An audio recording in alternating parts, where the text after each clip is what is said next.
इसमें से हम लोग क्वेश्चन नंबर 5 तक बना लिए थे। आज हम लोग क्वेश्चन नंबर 6 को बनाएंगे, ठीक है।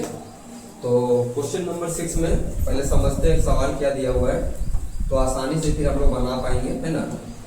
तो सबसे पहले यहाँ बात हो रहा है कि आकृति 6.21 में आकृति बगल में दिया हुआ है OP, OQ, OR पर स्थित बिंदु ABC इस प्रकार से है कि AB समांतर है PQ का, AC समांतर है PR का और दर्शाना है BC समांतर होगा QR का, जो कि बहुत ही आसान है। देखो क्लियर साफ साफ समझा जाए तो पहले क्या है ABC, देखो दिख रहा है ABC, तो A कहाँ लाइज कर रहा है, देखो P और O के बीच में, मतलब जो रेखा है PO इसमें लाइज कर रहा है, OQ में मिल रहा है B और OR में मिल रहा है C, दिख रहा है ना। जो रेखा है O से R उसमें C पॉइंट है, एक Q से O तक में एक पॉइंट B है और P से लेकर O के बीच में कौन है, A है। तो हम लोग को यहाँ बता दिया गया था OP, OQ, OR में ABC इस प्रकार से स्थित है कि आपका दिया हुआ है कि जो AB है ना, ये वाला लाइन, देखो ये लाइन जो है वो इसका क्या है, समांतर है। तो लिखा है ना AB PQ के समांतर है। AB कौन सा हुआ, ये वाला हुआ। तो हम यहाँ थोड़ा सा ड्रॉ कर दे रहे हैं, तो ये वाला बारे बोल रहे, ये वाला AB हुआ और PQ कौन हुआ, ये वाला हुआ। मतलब ये रेखा इसका समांतर है, इसका मतलब त्रिभुज ये वाला बन रहा होगा ना, POQ, ये त्रिभुज बन रहा है। हम लोग सबसे पहले सवाल का जवाब में सॉल्यूशन में हम लोग लिखते हैं दिया गया, क्या लिखते हैं, दिया गया।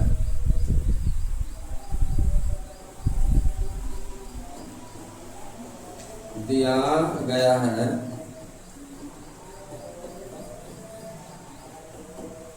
क्या क्या दिया है। तो सबसे पहले हम लोग बात कर लेते हैं कि जो OP है, OQ है और OR पर स्थित बिंदु कौन कौन है, स्थित बिंदु A है, B है तथा C है। और साथ में ये भी मालूम है कि जो AB है वो समांतर है PQ के और AC जो है वो समांतर है PR के। और हम लोग को सीधे क्या करना है,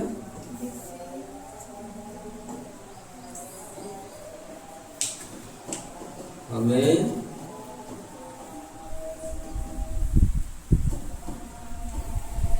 सिद्ध करना है कि जो BC है वो समांतर है QR के। अब हम लोग आ जाते हैं प्रमाण में, है ना। तो प्रमाण में हम लोग आने से सबसे पहले हम लोग त्रिभुज की बात करते हैं। त्रिभुज जिधर बताए थे अभी POQ त्रिभुज POQ में, तो इस त्रिभुज में हम लोग को क्या मिल रहा है कि जो BC है समांतर है PQ का, BC समांतर है PQ का, है ना, समांतर। अब BC अगर समांतर है PQ का, सॉरी BC नहीं था ना, AB था, AB समांतर, ठीक है। AB समांतर किसका है, PQ का। तो सोचो अगर हम लोग देखा जाए अगर ये इसके समांतर है तो परमेय 6.1 का अगर प्रयोग करेंगे तो कहां से लिखेंगे, ऐसे O से A और A से B, इधर क्या लिखेंगे O से B और B से Q, बराबर होगा ना, दोनों का अनुपात क्या होगा, बराबर होगा। मतलब हम लोग उधर लिखेंगे O से A, O से A और फिर A से P, और इधर क्या लिखेंगे हम लोग O से B और फिर B से Q। ये समझ में आ रहा है ना। इला हम लोग कैसे लिखते हैं, कौन सा प्रमेय के यूज करके लिखते हैं इसको, हाँ क्या लिखेंगे कि प्रमेय 6.1 से, ठीक है, क्योंकि 1 का प्रयोग करते हैं 2 का नहीं। जब समांतर दिया हुआ रहता है ना तो भुजाओं के अनुपात को लिखते हैं वो प्रमेय 6.1 का प्रयोग होता है। अगर भुजा का अनुपात देल है, इससे समांतर लिखना है, तब हम लोग प्रमेय 6.2 का यूज करते हैं। ये वाला हो गया समीकरण 1। यहाँ तक समझ में आ रहा है बात? अब हम लोग अगला त्रिभुज किसमें जाएंगे? AC समांतर PR दिया हुआ उसमें, तो AC ये वाला हुआ और समांतर PR ये वाला हुआ। तो यहाँ से लिखना चाहेंगे तो फिर से O से A से P, इधर लिखेगा O से B और B से मतलब C से R। तो इसमें कौन सा त्रिभुज में बात करेंगे हम लोग? त्रिभुज त्रिभुज POR में। तो त्रिभुज POR में, इस त्रिभुज में मालूम है कि जो AC है वो समांतर है ना PR का। और अगर यहाँ हम लोग प्रमेय का प्रयोग करते हैं, प्रमेय 6.1 से, तो हम लोग ये बोलेंगे कि O से A और A से P बराबर होगा किसका? O से C और C से R। इसको हम लोग समीकरण 2 मान लेते हैं, ठीक ना? इसको हम लोग समीकरण 2 मान लेते हैं। अब हम लोग समीकरण 1 तथा 2 को ध्यान से अगर देखेंगे तो हम लोग कुछ चीजें मिल रहा है। क्या मिल रहा है? कि इसका LHS और इसका LHS बराबर है, और जब LHS LHS के बराबर होता है तो RHS RHS के बराबर हो जाता है, और यहाँ हो जाएगा OB by BQ बराबर हो जाएगा OC by CR। अब इसको हम लोग आकृति में देखते हैं कि किधर इशारा कर रहा है। तो फोटो में देखेंगे तो OB by BQ किधर दिखेगा? देखो OB by BQ दिख रहा है, और OC यानी OC by CR दिख रहा है। इसका सीधा मतलब हो गया, अगर ये दोनों अनुपात बराबर है तो इसका ये रेखा आपकी बार BC जो होगा किसके समांतर हो जाएगा? इसमें हम लोग प्रयोग करेंगे प्रमेय 6.2, प्रमेय 6.2 से, क्योंकि देखो ये हम लोग का भुजाओं का अनुपात बराबर है, इसका मतलब हम लोग समांतर लिख सकते हैं। और समांतर कौन होगा? तो BC समांतर होगा QR का। और यही चीज हम लोग को क्या करना था? सिद्ध भी करना था। समझ में आई बात? कोई दिक्कत है तो बोलो, है ना? तो क्वेश्चन नंबर अब की बार हम लोग का है 7। इसमें बोला गया प्रमेय 6.1 का प्रयोग करते हुए सिद्ध कीजिए। मतलब प्रमेय 6.1 यूज करना ही करना है, ठीक है? और सिद्ध करते हुए मतलब प्रमेय 6.1 का प्रयोग करते हुए सिद्ध कीजिए कि एक त्रिभुज की एक भुजा के मध्य बिंदु से होकर दूसरी भुजा के समांतर खींची गई रेखा तीसरी भुजा को समद्विभाजित करती है ना? याद कीजिए कि आप इसे कक्षा 9 में सिद्ध कर चुके हैं। अभी जो बात बोला है उसको हम समझा रहे हैं। सबसे पहले बोला गया कि त्रिभुज आपके पास, ठीक है? और इस त्रिभुज का एक भुजा का मध्य बिंदु आपको दे दिया गया, ये मध्य बिंदु है, ये दे दिया गया। और इस मध्य बिंदु से होते हुए बोला गया एक रेखा खींचना है। ऐसा रेखा खींचना है जो ये रेखा इस भुजा के समांतर हो।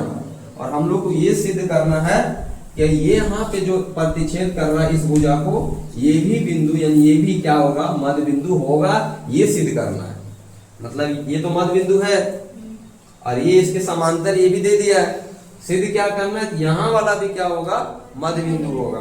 मतलब अगर हम इसको नेमिंग करते हैं तो ऐसे समझो कि ये हम लोग का त्रिभुज पर नाम देते हैं A, B और ये C त्रिभुज हुआ। और इस त्रिभुज का एक मध्य बिंदु, इस भुजा का एक मध्य बिंदु मान लीजिए E है, तो समझो ये देल है। और E से जब एक रेखा खींचे F तक तो ये इस भुजा के समांतर हो गया। लेकिन ये साबित करना है कि ये भी क्या है? मध्य बिंदु है। क्या है? मध्य बिंदु है। तो अब जो दिया हुआ है पहले उसको लिखते हैं। तो हम लोग के पास जो जानकारी के तौर पे है वो क्या क्या है? सबसे पहले हम लोग बात करते हैं दिया गया से ही।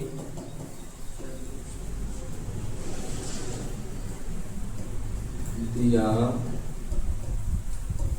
गया है कि फिलहाल हम लोग मान लिए हैं कि ABC क्या है? ABC एक त्रिभुज है जिसमें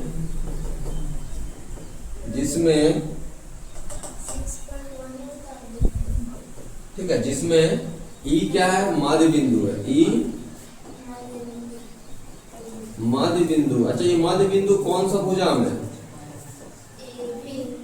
हाँ, ये मध्य बिंदु है भुजा ए बी का, ठीक है। और इसका अर्थ क्या निकलता है?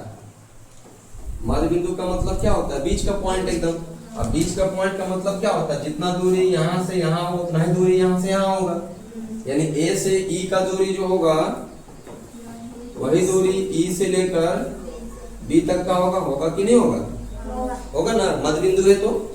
और ये भी दिया हुआ है कि जो लाइनवा बीसी ईएफ है वो बीसी के समांतर है। किसके समांतर है? हाँ, जो ईएफ है, ईएफ जो है वो समांतर है बीसी के। यहाँ पे समझ में आ रहा है बात? अब हम लोग को जो सिद्ध करना है वो देखो क्या क्या सिद्ध करना है। हमें सिद्ध करना है कि एफ मध्य बिंदु। क्या सिद्ध करना है? एफ मध्य बिंदु है।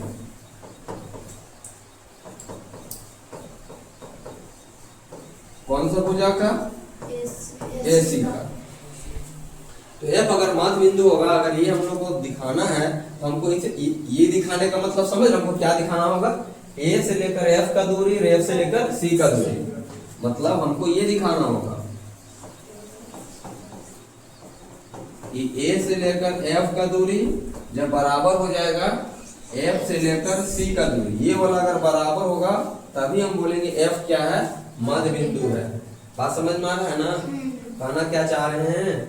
हम लोग को ये मध्य बिंदु दे दिया है और समांतर भी दे दिया है। फिलहाल इसको इक्वेशन 1 मान लेते हैं, या फिर दिया गया में लिख देंगे, है ना, क्योंकि हम लोग को तो अच्छे से मालूम है कि दिया कौन सी है। तो हम लोग अब बात करते हैं आगे प्रमाण में। अब प्रमाण में देखते हैं क्या क्या चीजें दिया हुआ है, मतलब प्रमाण में हम लोग क्या क्या साबित कर पाते हैं उसको देखते हैं।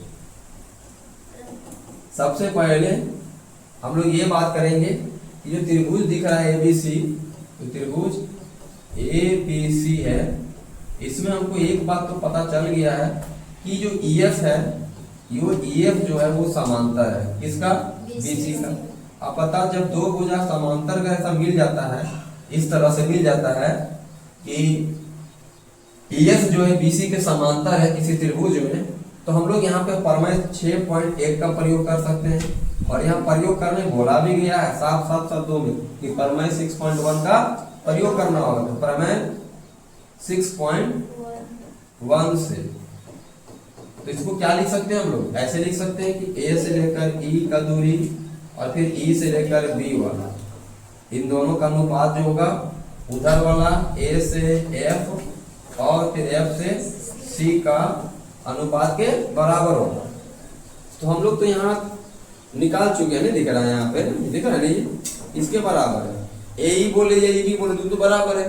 तो हम क्या कर रहे हैं, या तो ए ई के जगह पे ए ई लिख रहे हैं, और जो ई बी दिख रहा है ना, ई बी की जगह में भी क्या लिख देंगे? ए ई, क्योंकि दोनों क्या है? बराबर है। इधर लेकिन बराबर नहीं, इधर बराबर दिखाना है। क्या दिखाना है? बराबर दिखाना है। तो इधर एफ सी ही रहेगा। अब देखो, जब सेम सेम है तो इसको तो काट सकते हैं ना, सेम सेम तो काट सकते हैं। अगर मान लो 4 4 है तो काट सकते हैं, तो सेम सेम तो काट दिए, तो यहाँ 1 1 मिला। तो अगर क्रॉस गुना कर देंगे ना, देखो क्रॉस गुना करेंगे तो क्या मिलेगा? ए एफ मिलेगा, इधर से क्या मिलेगा? एफ सी मिलेगा। तो जब ए एफ एफ सी के बराबर हो गया, ए एफ एफ सी के बराबर हो गया, इसका क्या अर्थ निकलेगा?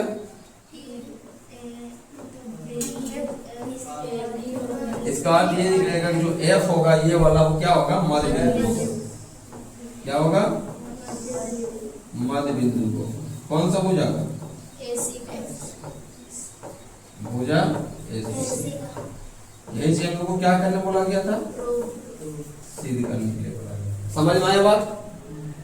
समझ में आ रहा है कैसे कैसे कर रहे हैं, कौन सी चीज कहाँ था? जैसे ये बोला तो लिख देंगे कि यहाँ हम लोग समीकरण 1 का प्रयोग किए हैं, समीकरण 1 से, है ना। चलो, कोई दिक्कत नहीं कहीं पे। अगला क्वेश्चन है कि इसमें बोला गया है कि प्रमेय 6.2 का प्रयोग करते हुए ये सिद्ध करना है कि त्रिभुज की किन्हीं दो भुजाओं के मध्य बिंदु को मिलाने वाली रेखा तीसरी भुजा के समांतर होती है। अब की बार यहाँ का कहानी अलग है। यहाँ अब की बार दोनों दे दिया है। क्या बोल दिया है कि इधर वाला भी मध्य बिंदु है, ठीक है, और ये वाला भी क्या है, मध्य बिंदु है। हाँ, लेकिन बोला कि इन दोनों से जो रेखा मिलाएंगे, मतलब इन दोनों को मिलाने से जो रेखा बनेगा, ये जो रेखा बनेगा, अब की बार हमको ये साबित करना है कि ये रेखा इस त्रिभुज के भुजा के समांतर हो, समांतर दिखाना है। अब की बार क्या दिखाना है, समांतर दिखाना है। अगर इसको हम नेमिंग कर दें तो क्या क्या नाम आएगा, तो इसका नाम दे देते हैं ए, इसका नाम दे देते हैं बी, और इसका नाम दे देते हैं सी, इसका कर देते हैं ई, और इसका नाम दे देते हैं एफ। और जो दिया है सबसे पहले हम उन सब चीजों को लिखते हैं, ठीक है। तो सबसे पहले दिया गया है कि ABC त्रिभुज है, ABC एक त्रिभुज है, E तथा F दोनों मध्य बिंदु है ना, E तथा F क्या है, हाँ मध्य बिंदु।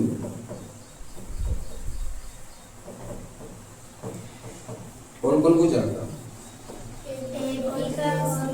AB तथा AC है ना, AB तथा AC का क्या है, मध्य बिंदु है। अच्छा, इसका क्या अर्थ निकलता है मध्य बिंदु का,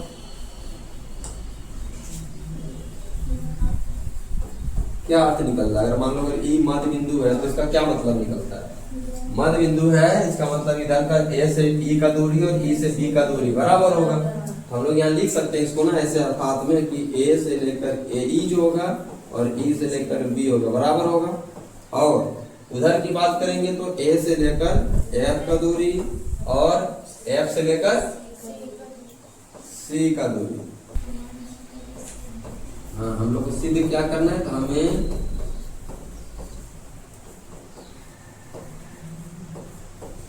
सिद्ध करना है कि EF को समांतर दिखाना है, EF को क्या करना है, समांतर दिखाना है BC। यही हम लोग का मेन सिद्ध करना। अब हम लोग प्रमाण में है ना, अब प्रमाण में आते हैं।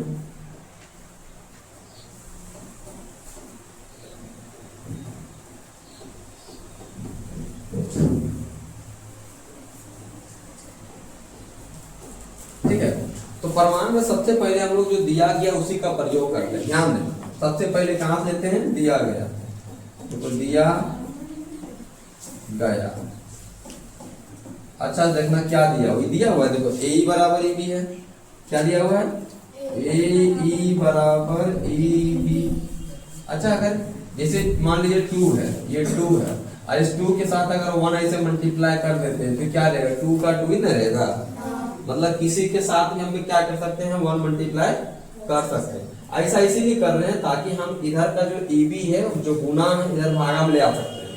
और जब इसको भागा में ले आएंगे तो ये बन जाएगा AE बाई, इधर आ जाएगा तो बन जाएगा EB, और इक्वल टू यहाँ क्या बचेगा 1, और ये बन जाएगा समीकरण 1। और इसी तरह फिर से हम लोग जैसे दिया गया से इसको लिए थे AE EB के बराबर है, तो पुनः हम यहाँ से फिर से यही चीज वक्त लेते हैं, सेम चीज को लेते हैं कि जो AF है वो किसके बराबर है, AF जो है वो FC के बराबर है, FC के बराबर है, इसके में हम मल्टीप्लाई 1 कर लेते हैं, ये नीचे आ जाएगा इधर, तो AF बराबर क्या निकलेगा, FC इक्वल टू क्या हो जाएगा 1। ये हम लोग का समीकरण 2 हो जाएगा। अब इन दोनों समीकरण में क्या दिख रहा है कि RHS बराबर दिख रहा है। अगर RHS बराबर है तो हम इन दोनों का क्या कर सकते हैं, LHS को बराबर कर सकते हैं। LHS को बराबर करेंगे तो समीकरण 1 और 2 से देखो क्या बन जाएगा, समीकरण 1 तथा 2 से इसका जो है AE बटा जो EB है वो इधर बराबर हो जाएगा इसका AF बटा FC का। अब इसको अगर देखा जाए फोटो में तो क्या दिख रहा है, ये AE बाई EB दिख रहा है एक साइड, और एक साइड दिख रहा है AF बटा FC। इसका क्या अर्थ निकल रहा है कि अगर ऐसा हो जाता है तो प्रमेय 6.2 का प्रयोग करके हम लोग इसको इसके समांतर लिख सकते हैं। तो यहाँ लिखेंगे प्रमेय 6.2 से, प्रमेय 6.2 से कि जो EF होगा वो क्या होगा, EF समांतर होगा BC का। EF किसके समांतर होगा, BC का। और यही चीज हम लोग को क्या करने बोला गया था, सीधे करने के लिए बोला गया, क्योंकि EF को दिखाना है समांतर BC का। ये हम लोग क्वेश्चन नंबर 8 था। अगला जो है क्वेश्चन नंबर 9 है, और इसमें क्या बोला जा रहा है इसको एकदम ध्यान से पहले समझते हैं। इसमें बोला जा रहा है कि ABCD एक समलंब है। तो पहले समलंब बना लेते हैं ABCD। ये ABCD समलंब हो गया, ठीक है। और इस ABCD नाम दे देते हैं भाई, समलंब का नाम दे देते हैं। ये A है, ये वाला B है, ये वाला C है, और ये D है। तो ABCD क्या हो गया, समलंब। और यहाँ दे दिया AB किसके समांतर है, CD का, मतलब ये भुजा इस भुजा के समांतर है। इसके विकर्ण O बिंदु पर प्रतिच्छेद करते हैं। कौन सा बिंदु पर, O बिंदु पर प्रतिच्छेद करता है विकर्ण। तो अगर मिलाएंगे इस कोना को इस कोना से तो ये विकर्ण कहलाता है, और इधर भी इससे जब इसको मिलाएंगे तो ये विकर्ण कहलाता है। और दोनों जिस जगह पे प्रतिच्छेद कर रहा है उसका नाम क्या देते हैं, O। इसका नाम क्या देंगे, O। तो यहां तक का बात समझ में आया। अब जब यहां तक की बात समझ में आया तो हम लोग अब लिख लेते हैं चीजों को पहले, कि सबसे पहले दिया गया की बात लिख लेते हैं।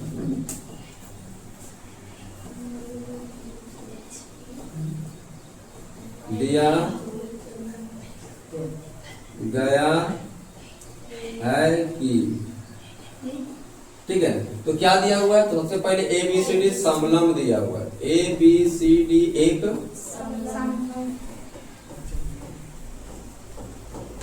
समलंब है। समलंब का मतलब हम जानते हैं कि जिसका एक भुजा दूसरे भुजा के समांतर होता है, केवल आमने सामने वाला, है ना, आमने सामने वाला एक तरफ केवल। ये हम लोग को दिया गया कि ABCD समलंब है, और AB जो है इसका अर्थ हम लोग यही समझते हैं कि AB क्या होगा, CD के समांतर होगा, ऐसा दे दिया है। और विकर्ण दोनों कहाँ पे प्रतिच्छेद कर रहा है, O पे। और हम लोग को दर्शाना क्या है, हमें क्या सिद्ध करना है,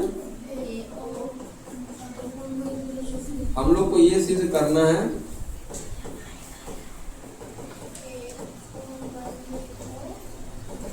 कि AO जो होगा बटा जो BO होगा वो बराबर होगा CO बटा DO की। इतना हम लोग को दिखाना है। देखो इस सवाल में हम लोग को क्या करना होगा, रचना करना होगा। क्या करना होगा, रचना। देखो सब में नहीं करना पड़ता है। यहाँ रचना में क्या करेंगे कि एक बिंदु ऐसा लेंगे जो O से होते हुए जाएगा, और AB और CD दोनों का क्या होगा, समांतर होगा। मतलब एक रेखा हम लोग ऐसे खींचेंगे इस तरह से ये रचना वाला में खींचेंगे, ठीक है। इसको डॉट डॉट में कर देना ताकि समझ में आएगा, हाँ, इसको बाद में किया गया है इसलिए, ठीक है। तो ये रेखा ऐसा खींचना है जो दोनों के समांतर होगा। इसका किसका समांतर होगा, हाँ, दोनों के समांतर होगा। तो यहाँ हम लोग नाम दे देते हैं, इसका नाम E, इस बिंदु का नाम E दे देते हैं। हम लोग क्या कर रहे हैं, तो बोल रहे हैं कि EF समांतर AB और AB के समांतर CD खींचे। मतलब कुल मिलाकर हम ये बोलना चाह रहे हैं कि EF एक ऐसा रेखा खींचे हैं जो AB और CD दोनों का क्या है, समांतर है। तो हम लोग सबसे पहले किसी एक त्रिभुज की तरफ चलेंगे, परमाणु में, ठीक है। परमाणु में हम लोग किसी एक त्रिभुज के तरफ चलेंगे। तो त्रिभुज कौन सा ले रहे हैं, ध्यान देना। एक त्रिभुज आप लोग को दिख रहा होगा ऐसे, ABD दिख रहा है, त्रिभुज ABD। तो त्रिभुज हम बात करते हैं ABD में, है ना। अब इस त्रिभुज की अगर बात करते हैं, ये वाला त्रिभुज की, तो रचना से तुम लोग को मालूम हो चुका है कि भाई पूरा जो है इसका समांतर है, पूरा रेखा इसके समांतर है। तो इसका मतलब यहाँ से लेकर यहाँ देखो, ये कहना चाह रहे हैं कि रचना से हम लोग को मालूम है कि EF जो है वो समांतर है AB का। अब हम लोग EF तक बोलो या E से O बोलो, ये भी तो EO तो क्या समांतर है ना होगा AB का। तो सोचो अगर EO समांतर है AB का, ये रेखा इसके समांतर है, इसका मतलब त्रिभुज हम लोग का किस में जा रहा है, ABD में। त्रिभुज कहाँ जा रहा है, ABD में। तो सोचने वाली बात ये करी, अगर ये ऐसे समांतर त्रिभुज में अगर ये इसका समांतर है तो हम लोग यहाँ पे प्रयोग कर सकते हैं 6.1 प्रमेय का। अगर 6.1 प्रमेय का यहाँ पे हम लोग प्रयोग करेंगे तो हम लोगों को क्या मिलेगा, A से लेकर E और E से लेकर D मिलेगा ना। A से लेकर E और E से लेकर D बराबर मिलेगा किसका, इधर B से लेकर O, B से लेकर O और D से लेकर O, मतलब O से लेकर D, ऐसा हो जाएगा। और ये हम लोग को क्या कहलाएगा, समीकरण 1। एकदम सेम टू सेम उसी तरह अब हम लोग त्रिभुज इसमें आएंगे, दिख रहा होगा त्रिभुज ACD, दिख रहा है ना, त्रिभुज ACD में। तो यहाँ भी रचना से हम लोग को तो मालूम है कि ये पूरा इस पूरे का क्या है, समांतर है, यानी जो EF है वो क्या है, समांतर है CD का। लेकिन हमको पूरे की जरूरत तो नहीं है, हमको यहाँ से यहाँ तक की बात करेंगे, यानी कि EO जो होगा वो समांतर होगा CD का। अगर अब ये EO समांतर है CD का, जो त्रिभुज मेरा ये वाला ACD है, इसका मतलब ये जब इसके समांतर है तो हम लोग ऐसे लिख सकते हैं, पर मैं 6.1 का फिर से प्रयोग करके, पर मैं 6.1 का अगर हम लोग प्रयोग करते हैं तो हम लोग ये लिख सकते हैं कि A से लेकर E, A से लेकर E और फिर E से लेकर D बराबर होगा इधर A से लेकर O, A से O और फिर C से O, होगा कि नहीं होगा। अब इन दोनों समीकरण को अगर अच्छे से देखा जाए तो हम लोग को ये मिल जाएगा कि समीकरण 1 का LHS और समीकरण 2 का LHS दोनों आपस में क्या है, बराबर है। अब किसी भी दो समीकरण का अगर LHS बराबर है तो उसका RHS भी क्या हो जाता है, बराबर हो जाता है। तो हम लोग यहाँ कह सकते हैं कि समीकरण 1 तथा 2 से, समीकरण 1 तथा 2 से कि जो LHS बराबर, तो RHS बराबर यानी कि BO बटा DO जो होगा वो बराबर हो जाएगा इसका AO बटा OC का, मतलब CO का। तो यही चीज है, बस दिख रहा है ना, बस AO के नीचे BO है तो देखो कैसे निकलेगा, ये ध्यान देना, आराम से बन जाएगा ये। इसको अगर यहाँ भेज देती है वहां जाएगा तो ये क्या बन जाएगा, BO बटा DO, सॉरी AO बन जाएगा ना, ये वाला यहाँ नहीं आएगा, क्रॉस गुना करेंगे तो ये वहां चला जाएगा, तो ये AO बनेगा और ये वहां जाएगा तो ये DO बनेगा बटा क्या बनेगा, CO। अगर इसको हम लोग उल्टा कर देते दोनों तरफ तो ये बन जाएगा AO बटा BO और ये बन जाएगा CO बटा DO। और यही चीज हम लोग को सिद्ध करना था कि AO BO और इधर CO DO आपस में क्या होगा, बराबर होगा। तो ये हम लोग का सिद्ध हुआ, ठीक है। हम लोग का एक और अंतिम क्वेश्चन बचा हुआ है 10 नंबर, और 10 नंबर 9 नंबर क्वेश्चन का जस्ट उल्टा है। इसमें बोला गया था कि इसमें बोला गया था ABCD समलम है, और अब की बार में ABCD समलम दिखाना है। क्या दिखाना है, ABCD समलम दिखाना है। और जो दिया हुआ था, अब मतलब जो सिद्ध करना था, अब की बार ये वाला क्या कर दिया है, दे दिया गया है। तो हम लोग यहाँ पे सबसे पहले बात करेंगे, बनाएंगे चतुर्भुज, ठीक है। क्या बनाएंगे, एक चतुर्भुज ही बनाएंगे, लेकिन ये चतुर्भुज अपने आप में कैसा बनाएंगे, समलम, क्योंकि दिखाना तो समलम है ना। देखो क्या क्या दर्शाइए कि ABCD क्या है, समलम। मतलब इस क्वेश्चन में कहा जा रहा है कि ABCD चतुर्भुज है, क्या है ये, चतुर्भुज। लेकिन हम लोग को दिखाना है कि जो चतुर्भुज है वो अपने आप में क्या है, समलम है, ठीक है। हाँ, लेकिन इस चतुर्भुज का देखो भुजाओं का अनुपात दिया हुआ है, और किस तरह भुजाओं का अनुपात दिया हुआ है, तो उसी तरह इसका विकर्ण को मिलाना पड़ेगा, विकर्ण मिलेगा तभी तो एक दूसरे पे कटेगा, और जिस जगह दोनों काटेगा उस बिंदु का नाम हम लोग देंगे O। इस जगह का बिंदु का नाम होगा O, और यहाँ का इस तरह का भुजाओं का अनुपात हम लोग को पहले से दिया हुआ है। तो इसको जब सोल्यूशन करेंगे तो उसमें हम लोग सबसे पहले दिया गया हम ये सब जिक्र करेंगे। दिया गया है कि क्या दिया है, तो ABCD एक चतुर्भुज है, ABCD एक चतुर्भुज है, और चतुर्भुज में ऐसा दिया हुआ है कि इसका जो AO है और इसका जो BO है वो बराबर है CO और DO। कैसा दे चुका है, ठीक है। अगर इसको थोड़ा सा हम लोग सुधार के लिखेंगे तो ये ऐसे कहलाएगा AO, और यहाँ आ जाएगा CO, और ये यहाँ चला जाएगा तो बन जाएगा BO, और यहाँ नीचे बन जाएगा ये DO। इसको फिलहाल हम समीकरण 1 मान लेते हैं जो दिया गया हमें था।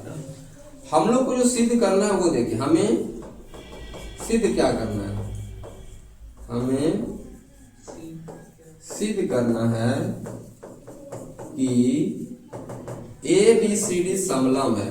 ABCD कैसा चतुर्भुज है, समलम चतुर्भुज है ABCD। इसका अर्थ क्या समझ में आ रहा है हम लोग को, अगर समलम है तो किसी एक भुजा का समांतर होगा, यानी कि AB को हमको यहाँ पे समांतर दिखाना होगा। अगर AB समांतर CD दिखा दिए, AB समांतर CD अगर दिखा देते हैं, इसका मतलब हो जाता है कि ये समलम चतुर्भुज है। तो एक भुजा AB और दूसरा इधर का CD को समांतर दिखाना होगा। इसके लिए हम लोग को फिर से रचना में जाना होगा। इसमें जाना होगा रचना में, और इस रचना में अब की बार हम लोग एक फिर से रेखा खींचेंगे, लेकिन वो रेखा किसी एक ही भुजा के समांतर होगा, दोनों के नहीं। दोनों का होगा फिर तो गड़बड़ हो जाएगा ना, तो फिर साबित क्या करना रह जाएगा। तो हम लोग जो अब यहाँ रेखा खींचेंगे EF, ठीक है। EF जो रेखा खींचेंगे केवल एक किसके समांतर होगा, मान लें ऊपर वाला समांतर AB का। हम यहाँ खींचेंगे कि जो EF होगा वो केवल समांतर होगा AB का, बस ये ध्यान देना। हम लोग यही खींचे है ना कि EF एक रेखा है जो AB के समांतर है, बस ऐसा एक रेखा खींचे हैं। अब हम लोग प्रमाण में आएंगे, किसमें आएंगे, प्रमाण में आएंगे। और जैसा कि अभी रचना में हम लोग बात की, जो EF है, EF जो है वो समांतर किसके बोले हैं, AB के। AB के समांतर है, इसका मतलब ये हुआ कि EO भी क्या होगा, समांतर होगा किसका, AB का। अब इसको रचा से देखें तो वापस से त्रिभुज ABD दिखा रहा है ना, मतलब ये अपने आप में कहा कौन सा त्रिभुज के बारे में बात कर रहा है, त्रिभुज ABD का बात कर रहे हैं ना।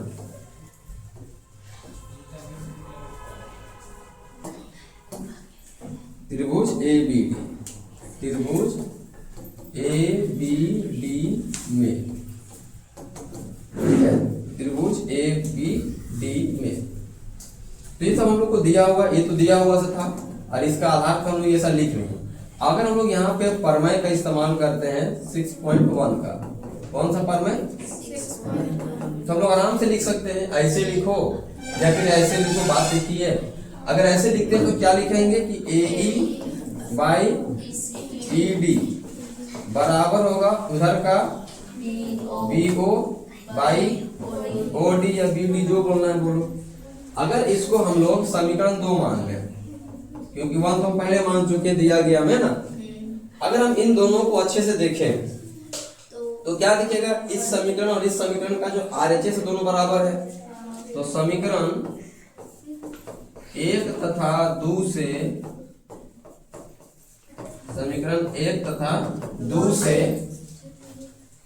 दोनों का LHS बराबर है, और दोनों का RHS मतलब RHS बराबर है, LHS को बराबर लिखेंगे। LHS को अगर बराबर लिखते हैं, इसका यहाँ से मिलेगा AE बटा ED, और इसका यहाँ से मिलेगा AO बाई OC। अगर अब हम लोग इस भुजाओं के अनुपात को फोटो में देखेंगे तो क्या अर्थ निकलेगा कि AE बाई ED इधर है और AO बाई OD इधर है। इसका सीधा मतलब निकलता है कि EO समांतर होगा CD का, और कौन सा प्रमेय से, प्रमेय 6.2 से। तो अगर हम लोग यहाँ आने के बाद अगर प्रमेय 6.2 यूज करते हैं प्रमेय 6.2 से हम यहाँ ये बोलेंगे कि ईओ जो होगा, ईओ वो समांतर होगा किसका, सीडी का। अगर हम लोग ईओ समांतर बोल रहे हैं, ईओ समांतर बोल रहे हैं सीडी का, इसका मतलब पूरा ईएफ क्या होगा, समांतर होगा ईएफ, ईएफ समांतर होगा सीडी का। ठीक है, अब यहाँ हम लोग तो ये निकाल लिए हैं, हम लोग अभी क्या निकाले, ये वाला कि ईएफ जो है वो समांतर है किसका, सीडी का। और रचना से हम लोग ये पता, रचना में हम लोग ये ड्रॉ किए हुए हैं कि ईएफ क्या है, समांतर है किसका, एबी का। नहीं, ईएफ किसके समांतर खींचे थे, एबी का। अब अगर इन लोग इन दोनों से अर्थ क्या निकलेगा, इन दोनों से हम लोग निकालना चाहेंगे अपना अर्थ, तो क्या पता चलेगा कि ईएफ जो है वो समांतर है एबी का भी और समांतर है सीडी का। नहीं, ईएफ एबी का भी समांतर है, ईएफ सीडी का भी समांतर है। मतलब यहाँ ये कह सकते हैं कि एबी किसके समांतर है, सीडी के। अब सोचो अगर ये ईएफ एबी और ये सीडी अगर आपस में समांतर है तो इसका मतलब हम लोग जान गए कि एबी सीडी क्या होगा, एक समलंब चतुर्भुज होगा। और हम लोग को यही साबित करना था ना कि एबीसीडी कैसा चतुर्भुज है, समलंब चतुर्भुज है। आई बात समझ में।